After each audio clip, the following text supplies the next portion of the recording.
आज हम सीखेंगे कक्षा 8वीं का गणित अध्याय 3 समांतर रेखाएं के अंतर्गत प्रश्नावली 3.2 के प्रश्न क्रमांक 4 के सवाल को हल करना। चौथा नंबर का सवाल है 10 सेंटीमीटर के एक रेखाखंड को 2:3 के अनुपात में विभाजित कीजिए। तो हमको पहले 10 सेंटीमीटर का एक रेखाखंड खींचना है और उसे 2:3 के अनुपात में विभाजित करना है। तो सबसे पहले 10 सेंटीमीटर का एक रेखाखंड खींच लेते हैं।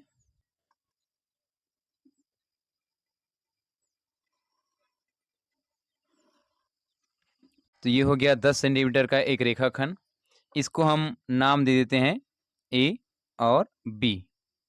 अब हमको इसे 2:3 के अनुपात में विभाजित करना है।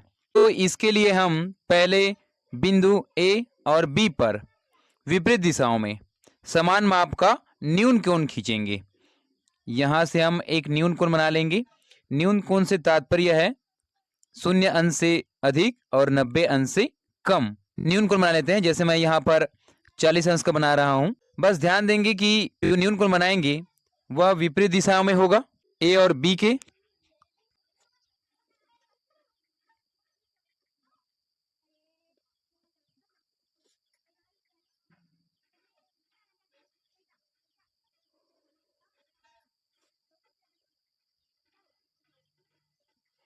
इस किरण को नाम हम दे देते हैं x। तो यह बिंदु ए पर एक न्यून कोण 40 अंश का बनाए हैं। ठीक इसी प्रकार हम बिंदु बी पर भी 40 अंश का ही एक न्यून कोण बनाएंगे। समान माप के होने चाहिए। तो ये हो जाएंगे 40 अंश।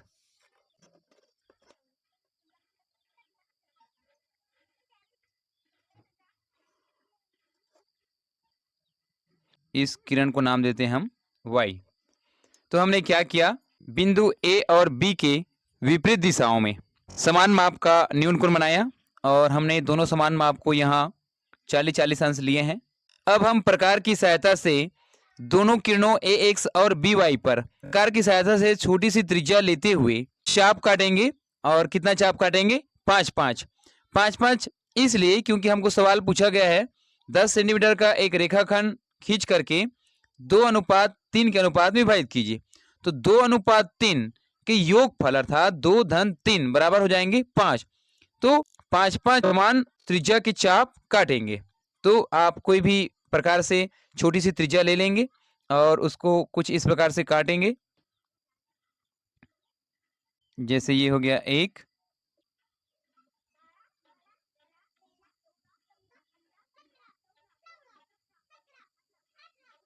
तो ये 5 चाप हमने काट लिए किरण ए एक्स पर और इसके हम नाम दे देते हैं C1, C2, C3, C4 और C5। इसी त्रिज्या के चाप को बिना किसी छोटे या बड़े किए हमको किरण बी वाई पर काटेंगे। तो प्रकार की नोक को हम बिंदु बी पर रखें और कुछ इस प्रकार से हम चाप काटते जाएंगे।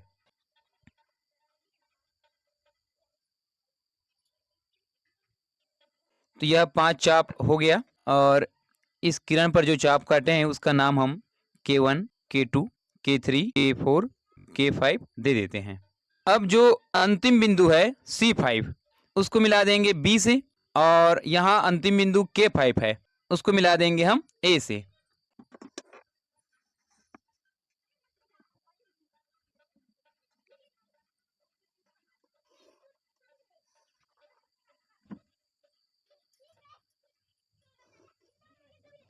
तो हमने क्या किया, C5 को B से मिलाया और K5 को A से मिलाया। अब हमको कहा गया है कि एक रेखाखंड खींचना है 10 सेंटीमीटर का और उसे 2:3 के अनुपात में विभाजित करना है। तो अब हम इसमें से C1 और C2, तो C2 के जो बिंदु है इसको मिला देंगे यहाँ K3 से। ये हो जाएंगे, पहला इधर से करेंगे तो, और ये दूसरा भाग, और ये पहला भाग और ये दूसरा भाग। ठीक उसी प्रकार से यहाँ से ये पहला भाग और ये दूसरा भाग। तो अब हम C2 को मिलाएंगे K3 से।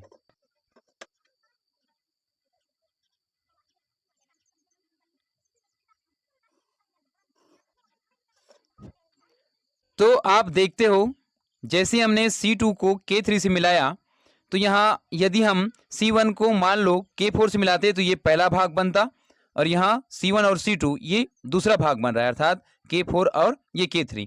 तो ये पहला भाग हो गया, ये दूसरा भाग, ये तीसरा भाग, यहाँ से चौथा भाग और ये वाला हो जाता पांचवा भाग। तो इसके कुल 5 भाग हम रख सकते थे, पर हमको कहा गया है कि 2:3 के अनुपात में विभाजित कीजिए। तो यहाँ जैसे ही हमने दूसरे भाग C2 को K3 से मिलाया तो AB रेखाखंड को यहाँ पर एक बिंदु पर प्रतिच्छेद कर रही है या काट रही है, तो इसको हम D नाम दे देते हैं। जैसे इस बिंदु पर काट रही है तो ये D हो गया, और यही D बिंदु रेखाखंड AB को 2:3 में विभाजित करते हैं। यहाँ से हो जाएगा दूसरा भाग और ये वाला हो जाएंगे 3 भाग, क्योंकि ये देखो बराबर बराबर भाग अगर हम बांटें तो C1 A से C1 ये पहला भाग बनेगा, फिर C1 से C2 ये दूसरा भाग, फिर C3 ये तीसरा भाग, यहाँ से ये चौथा और ये वाला हो जाएंगे फिर पांचवा।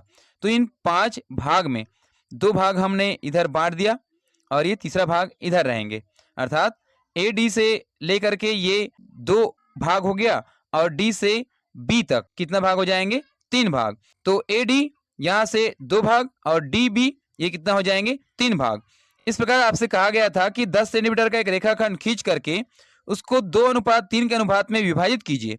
तो हमने यहाँ AB एक रेखाखंड 10 सेंटीमीटर खींचा और जो बिंदु यहाँ आया है D, यही D इस रेखाखंड को 2:3 के अनुपात में विभाजित करती है। तो इस प्रकार से आप रचना कर सकते हैं। अब हम इसके रचना के पद भी लिखेंगे।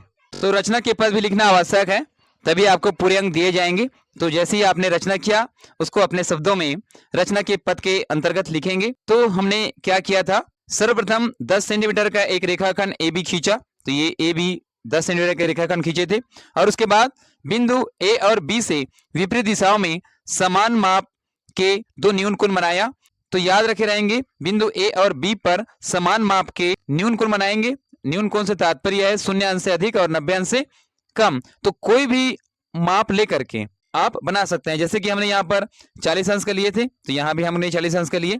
और उसके बाद प्रकार की सहायता से दोनों किरणों AX व BY पर अनुपात 2:3 के योगफल अर्थात 2-3 बराबर 5 के 5-5 समान त्रिज्या के चाप क्रमशः C1 C2 से लेकर के C5, ये डेट जो दिया गया है इसका यह मतलब है C3 C4 और फिर उसके बाद यहाँ आ जाएंगे आपका C5। इसी प्रकार से हमने किरण BY पर खींचे थे K1 K2 से लेकर के K5 का चाप आपने देखा था। यहाँ हम छोटी सी त्रिज्या लिए थे और फिर किरण AX पर समान माप के चाप 5 चाप काटे थे। 5 चाप काटने की वजह यह थी कि हमको दिया गया था 2:3, तो उसके योगफल अर्थात 5। तो 5-5 हमने समान त्रिज्या के चाप काटे। वही चाप को आप बिंदु B पर प्रकार की नोक को रखते हुए किरण BY पर काटे थे। उसके नाम क्रमशः आप दिए गए थे, देखे हैं। यहाँ AX पर C1 से लेकर C5 और BY पर K1 से लेकर K5। फिर हमने क्या किया था, अंतिम बिंदु C5 को B व K5 को A से मिलाया। ये आपने देखा था कि C5 अंतिम बिंदु था इधर इस किरण में, तो उसको मिलाए थे B से, और इधर K5 को मिलाए गए थे A से। अब बिंदु C2 को K3 से मिलाया। C2 को K3 से मिलाने की वजह यही थी कि हमको पहला 2 भाग रखना है, उसके बाद 3 भाग। तो यहाँ C2 को K3 से मिलाया, और अब बिंदु C2 को K3 से मिलाया जो रेखाखंड AB को D पर काटती है। C2 को K3 से मिलाने की वजह यह है क्योंकि हमको सवाल दिया गया है कि जो रेखाखंड खींचे हैं उसको 2:3 के अनुपात में विभाजित करना है। तो हमने यहाँ से पहला भाग ये दूसरा भाग C2 को मिलाए, यहाँ से पहला और ये दूसरा भाग K3 से। तो C2 को K3 से जैसे ही मिलाया तो जो रेखाखंड AB है उसको D पर क्या कर रही है, काटती है या प्रतिच्छेद करती है। इस प्रकार प्राप्त बिंदु जो D है 10 सेंटीमीटर के रेखाखंड को 2:3 के अनुपात में विभाजित करती है। तो ये जो D बिंदु प्राप्त हुआ रेखाखंड AB पर, वह क्या करती है, दिए गए रेखाखंड अर्थात 10 सेंटीमीटर का जो रेखाखंड है उसको 2:3 के अनुपात में विभाजित करती है। तो यहाँ से AD 2 हो गया और इधर D से B तक 3 हो गया, तो 2 ये हो जाएंगे 3। तो इस प्रकार से आपको रचना करनी है, तभी आपको इसमें पूरे अंक दिए जाएंगे।